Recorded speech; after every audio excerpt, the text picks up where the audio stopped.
হ্যাঁ সঞ্জয়, এই তোর জ্বালায় তোর বৌদি এই বাড়ি আয় না। তুই যাবি কই? যা। যামু কই মানে? মানে মুই এই বাড়ি থেকে যামু কই? তুই যেদিক যাবি যা, এই বাড়ি তুই থাক পারবি না। এই বাড়ি থাকবো মুই। এই বাড়ি থাকবো মুই? এই বাড়ি কি তুই করছো? তা কর থেকে এটা এ করছি মুই আর মোর বাবাই।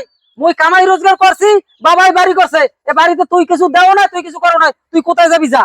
বেটা যা করার করছো। এ সময় এটি তোকে দায়িত্ব ছিল। এখন এই বাড়ি মুই থাকবো, আর এই তুই জঞ্জাল লইয়া নাম। জঞ্জাল কি? আমার জঞ্জাল কি? তোর দেখো, দেখো, তুই তুই আসছিস তোর কা হোক কিন্তু তুই জঞ্জাল না। তোর এই বউ লইয়া ফলা লইয়া হইছি, তুই যা হর করে যাবি। তুই একশো বেদ দিবি কর তুই। আবার হরবরি কথা। এই হরবরি যাও কেন? হরবরি থেকে না তোর ছুরি নামো একটার তুই কি তুই শুরু হচ্ছে কি? তুই শুরু হচ্ছে কি? তোর একটা ছুরি নাম তুই তুই শুরু হচ্ছে কি? তুই একটার কাইলি নামবি। তুমি বই বইয়ে কাঁদে গেলাম দেখতেছো, তুমি দেখো না যাও কি করে? বাবা চলো তুমি আপদ নামা বাড়ি দা এখনো পদিন না। বউ যেরকম হয়েছে ও এরকম হয়েছে, আর তুমি চাই বইছো কেন এটার দিক, এই বাস্কুটার দিক? এই দেখো আর ফিরি দাও। দেখুন, আমার একটা কথা হল। এই তোরা দুই ভাই যখন ছোট আছিলি, এই আমাগো একটা মোবাইল, এই মোবাইলটা দুই ভাই ভাগযোগ করিয়া দেখো নাই? সে সময় তো কোনো ঝগড়াঝাটি হয় নাই। আর এখন তোরা বড় হইছো, এখন তোরা ঝগড়াঝাটি কেন করো? বাবা, ওর লাগে আমি খামু না, ওরে আলাদা করে দাও, আমি এই বাড়ি থাকমু। তাই ঠিক আছে, তাই আমি তোগো এই ভাগযোগ করিয়া আইজেই দি মানে আমার লগে এখানে যাইতে পারবি? কোথায় যামু? ল আমার লগে ল, তার কম মানে আয় আমার। লও। ও একটা ই বেতাই বইছে। ল তুই ল।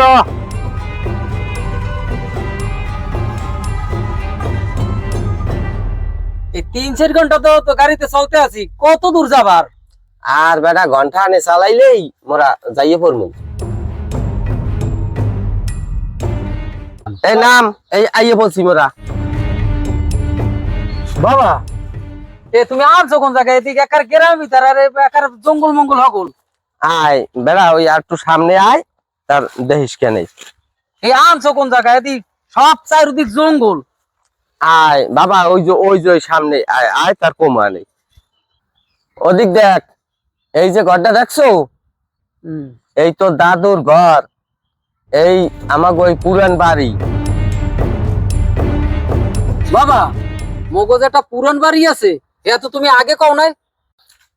শোন তাই বাবা, এই যে আমাকে ওই যে বাড়ি, তোগো মতো আমরাও দুইজন ভাই ছিলাম। আমি ছিলাম বড়, আর তোর কাকা ছিল ছোট।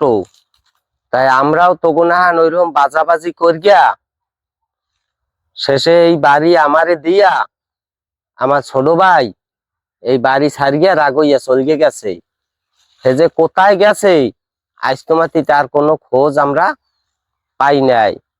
কিন্তু আমার বাবাই যখন বুড়ো হইছে তখন আমারে কইছে, বাবা তুই যেভাবে পারো তুই তো ছোট ভাইরে একটু খোঁজ করিয়া আন।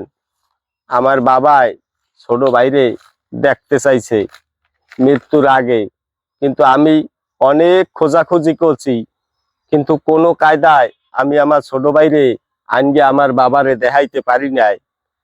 শেষে বাবারে দেখতাম প্রত্যেক দিন সকালে রাস্তায় দাঁড়াইয়ে বইতো, আর সন্ধ্যায় বাড়ি যাইতো তার ছোট ছেলেরে দেখার জন্য। কিন্তু আমি আমি বড় হইয়া আমি ছোট ভাইয়ের প্রতি এত অন্যায় করছি, অবিচার করছি, যার কারণে আমার ছোট ভাইরে আমি হারাইছি। বাবার মৃত্যুর পরে আমি এই বাড়ি ছাড়িয়া আমি ওই জায়গায় যাইয়া আমি বাড়ি করছি। আজকে তোরা দুইটা ভাই, যদি তোরা দুই ভাই একখানে বসবাস করো তাহলে তোদের একটা শক্তি বাড়ে। আর তোরা যদি এক বাইরে থইয়া আর এক ভাই দূরে যাইয়া থাকো, তাহলে ওই যে ভাই এই জায়গা থাকবে এই বাইরে অন্য মানুষ তারা আঘাত করতে সাহস পাইবে। আর দুই ভাই যদি একখানে থাও, মিলগামিশকে থাও, তাহলে আর কেউ তোকে কিছু কইতে সাহস পাইবে না। ভাই, ছোট ভাই, তুই ওই বিল্ডিং এ তুই থাক, ওই বিল্ডিং এ আমার থাকার দরকার নাই। ওই বিল্ডিং এর পাশে যে একটু জায়গা আছে, ওই জায়গায় আমি একটু ঘর উঠাইয়া পোলামাই নিয়ে থাকবো ভাই। তুই ওই বিল্ডিং এ থাক ভাই, আমার ওই বিল্ডিং এর দরকার নাই। দাদা দাদা, আমার ওই একা ওই বিল্ডিং এ থাকার মন মানসিকতা নাই দাদা। আমাকে তো কত বড় ঘর, আমরা যদি 3 ভাই হইতাম ওই ঘরে সুন্দর মতন থাকতে পারতাম। ভাই ভাই তুই দাদা, থাক ভাই, ওই ঘরে তুই থাক। আমরা 2 ভাই মিলকে মিশকে থাকবো, কোনো চিন্তা নাই দাদা। আমি আইজেই বৌদি রে বাপের বাড়িতে লইয়া মাতে পাই তোরকে চেপিল, আমরা একলাগে মিলকে মিশকে থাকবো ভাই। শোন বাবা, তোরা 2জন ছেলে আমার 2টা কলজার টুকরা। তোরা যদি আলাদা হইয়া যাও তাহলে বাবা মার মনে যে কত কষ্ট হয়, এটা একমাত্র বাবা মা ছাড়া আর কেউ বোঝে না। আর মিলগা মিশকা যদি শাক ভাতও খাই একখানে থাকিয়া, তাহলে যে কত আনন্দ, এটা শুধু একমাত্র বাবা মা ছাড়া আর কেউ বোঝে না রে বাবা, আর কেউ বোঝে না। আসলে আমাকে ভুলে গেছে বাবা, তুমি আমার ক্ষমা করে দাও বাবা।